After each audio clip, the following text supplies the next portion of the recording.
ମହାନଦୀ କେଉଁଠାରୁ ଜନ୍ମ ନେଇଛି, କାହିଁକି ଏହାର ନାମ ମହାନଦୀ ରଖାଯାଇଛି, କାହିଁକି ଏହାକୁ ଓଡ଼ିଶାର ଜୀବନରେଖା ବୋଲି କୁହାଯାଏ ଏବଂ କାହିଁକି ମହାନଦୀ ବିନା ଓଡ଼ିଶାର ବିକାଶକୁ କଳ୍ପନା କରିହେବ ନାହିଁ। ଆଜିର ଏହି ଭିଡ଼ିଓରେ ଆମେ ଜାଣିବା ମହାନଦୀର ଟପ୍ 10 ଆମେଜିଂ ଫ୍ୟାକ୍ଟସ୍। ଶେଷ ତଥ୍ୟଟି ଶୁଣିଲେ ଆପଣ ବୁଝିପାରିବେ କାହିଁକି ଏହି ନଦୀକୁ ଓଡ଼ିଶାର ହୃଦୟ ବୋଲି କୁହାଯାଏ। ଓଡ଼ିଶାର ଜୀବନରେଖା ଭାବେ ପରିଚିତ ମହାନଦୀ କେବଳ ପାଣି ବୋହାଉଥିବା ଏକ ନଦୀ ନୁହେଁ, ଏହା ଲକ୍ଷ ଲକ୍ଷ ଲୋକଙ୍କ ଜୀବିକା, କୃଷି, ସଂସ୍କୃତି ଓ ଇତିହାସର ଆଧାର ଅଟେ। ତେବେ ଚାଲନ୍ତୁ ଭିଡ଼ିଓଟିକୁ ଆରମ୍ଭ କରିବା। ତଥ୍ୟ ନମ୍ବର 10, ମହାନଦୀର ଜନ୍ମ କାହାଣୀ। ମହାନଦୀର ପ୍ରକୃତ ଉତ୍ସ ଆମ ପଡ଼ୋଶୀ ରାଜ୍ୟ ଛତିଶଗଡ଼ର ସିହାୱା ପାହାଡ଼ରେ। ସେଠାରେ ଛୋଟ ଝରଣା ଭାବେ ଜନ୍ମ ନେଇଥିବା ଏହି ନଦୀ ଆସ୍ତେ ଆସ୍ତେ ବିଶାଳ ନଦୀରେ ପରିଣତ ହୋଇଥିଲା। ଏହାର ସମୁଦାୟ ଲମ୍ବ ହେଉଛି 858 କିଲୋମିଟର। ଏଥିରୁ ପ୍ରାୟ ଅଧାରୁ ଅଧିକ ଅଂଶ ଆମ ଓଡ଼ିଶାରେ ପ୍ରବାହିତ ହୁଏ। କିପରି ଏକ ଛୋଟ ଝରଣା ହଜାର ହଜାର ଗାଁ ଓ ସହରକୁ ଜୀବନ ବନାଇଥାଏ ତାହା ଆମକୁ ମହାନଦୀ ଶିଖାଏ। ତଥ୍ୟ ନମ୍ବର 9, ଓଡ଼ିଶାର ଜୀବନରେଖା।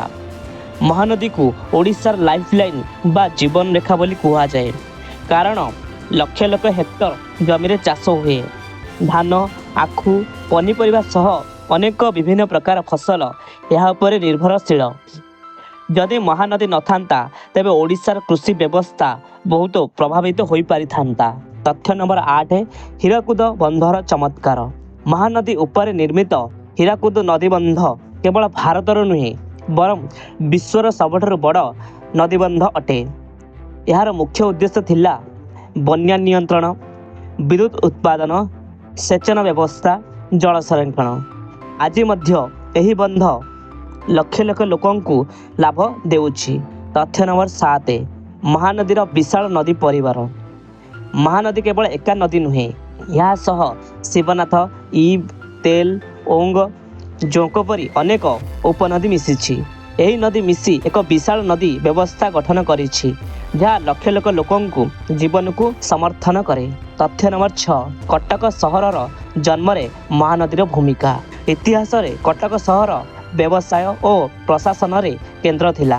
ମହାନଦୀ ଓ କାଠଯୋଡ଼ି ନଦୀ ମଧ୍ୟରେ ଥିବା ଏହି ଅଞ୍ଚଳ ସୁରକ୍ଷା ଓ ବ୍ୟବସାୟ ପାଇଁ ବହୁତ ଉପଯୁକ୍ତ ଥିଲା। ଏହି କାରଣରୁ କଟକ ଶତାବ୍ଦୀ ଧରି ଓଡ଼ିଶାର ଏକ ପ୍ରମୁଖ ସହର ହୋଇ ରହିଛି। ତଥ୍ୟ ନମ୍ବର 5, ଜୀବନ ବିବିଧତାର ଭଣ୍ଡାର। ମହାନଦୀରେ ଅନେକ ପ୍ରକାର ମାଛ ଓ ଜଳଜୀବ ବାସ କରନ୍ତି।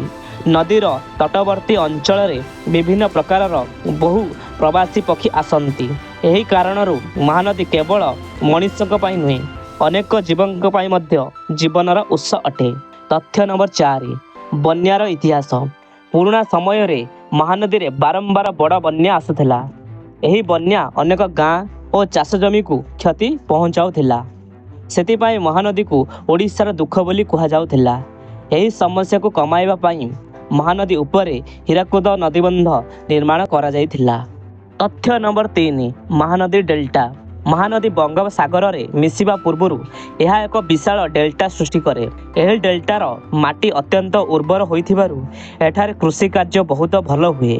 ଏହି ଅଞ୍ଚଳ ଓଡ଼ିଶାର ଖାଦ୍ୟ ଉତ୍ପାଦନରେ ଗୁରୁତ୍ୱପୂର୍ଣ୍ଣ ଭୂମିକା ଗ୍ରହଣ କରେ। ତଥ୍ୟ ନମ୍ବର 2, ମହାନଦୀର ନାମର ଅର୍ଥ। ମହା ଶବ୍ଦର ଅର୍ଥ ହେଉଛି ବଡ଼ କିମ୍ବା ମହାନ। ନଦୀର ଅର୍ଥ ହେଉଛି ନଦୀ, ଅର୍ଥାତ୍ ମହାନଦୀର ଅର୍ଥ ହେଉଛି ମହାନ ନଦୀ।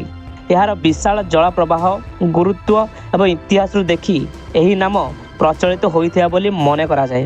ତଥ୍ୟ ନମ୍ବର 1, ମହାନଦୀ ବିନା ଓଡ଼ିଶାର ଭବିଷ୍ୟତ କଳ୍ପନା କଷ୍ଟକର। ମହାନଦୀ କେବଳ ପାଣି ଦେଉନାହିଁ, ଏହା କୃଷିକୁ ବଞ୍ଚାଏ, ବିଦ୍ୟୁତ୍ ଉତ୍ପାଦନ କରେ, ଶିଳ୍ପକୁ ସହଯୋଗ କରେ, ପିଇବା ପାଣି ଯୋଗାଏ, ମତ୍ସ୍ୟଜୀବୀମାନଙ୍କୁ ଜୀବିକା ଦିଏ, ପର୍ଯ୍ୟଟନକୁ ବିକଶିତ କରେ ଏବଂ ଓଡ଼ିଶାର ଅର୍ଥନୀତିକୁ ଶକ୍ତିଶାଳୀ କରେ। ସେଥିପାଇଁ ମହାନଦୀକୁ ଓଡ଼ିଶାର ଜୀବନରେଖା ବୋଲି କୁହାଯାଏ।